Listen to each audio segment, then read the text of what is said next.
appreciate it. All right, guys. What's going on? All right. I was gonna ask you who was gonna win, but I don't have to ask now. What's up, y'all? All right, y'all. All right. Hey, my man.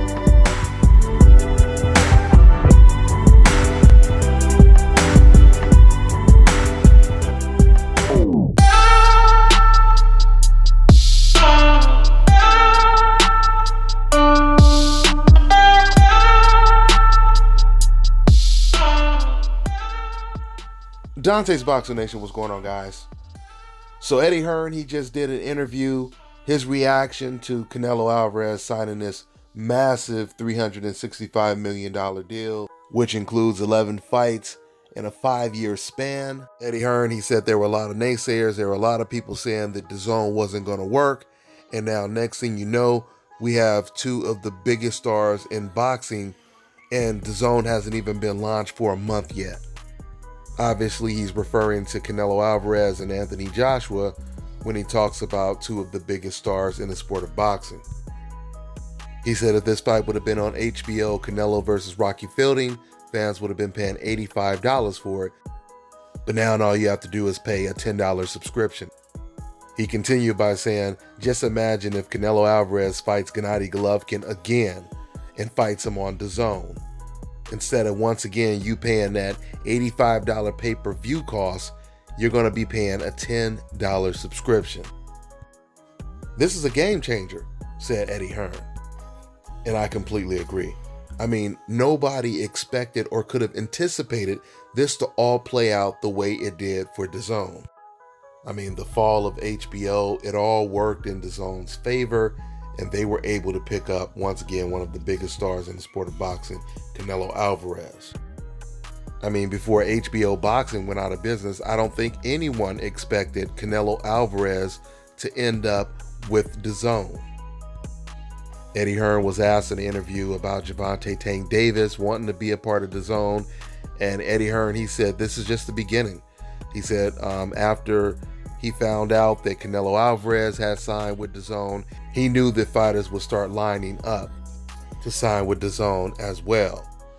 You know, I know there's been a lot of talk that Canelo Alvarez, he's signing with Dazn and it has nothing to do with Eddie Hearn. But in this interview, Eddie, he continued to say, you know, our goal was to bring Canelo over to Dazn.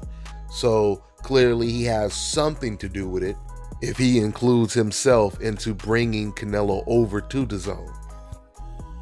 But Eddie, he continued to just talk about the upcoming fights, Danny Jacobs fighting following Demetrius Andrade fighting on Dazn. And he also said, if you ever want to fight a Dazn fighter, you're going to have to fight on Dazn. If they have a champion like Canelo Alvarez, etc., challengers will have to come over to Dazn to fight for that belt.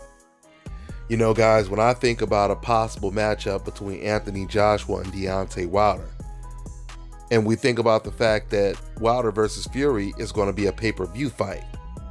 Now we know that Anthony Joshua, with him being with Dazn, if he were to fight Deontay Wilder on Dazn, we know all we would have to pay is our $10 subscription as opposed to that $85 pay-per-view cost. And even though Anthony Joshua may never fight against Deontay Wilder, I'm just saying if he did decide to fight against Deontay Wilder, that would definitely be a game changer. There's no doubt about it. Streaming sites like Dazn is definitely taking us away from the played out pay-per-view generation. You can watch fights all month. You can go back and replay it. You can watch it on your phone. You can watch it wherever you are. The only concern I have is with those two big names, Anthony Joshua and Canelo Alvarez, will they be facing the best competition? We know Anthony Joshua right now, he doesn't want to fight against Deontay Wilder. And we know Canelo Alvarez, he just avoided his mandatory Jamal Charlo to fight against Rocky Fielding. So something else I just thought about, Eddie Hearn, he mentioned a possible fight with Canelo fighting Golovkin a third time, but he didn't mention Canelo's mandatory Jamal Charlo. I don't know how significant that is, but we'll find out after Canelo takes care of Rocky Fielding. So I'm going to wrap this one up. That's all I got for now, guys. I'm on to the next one.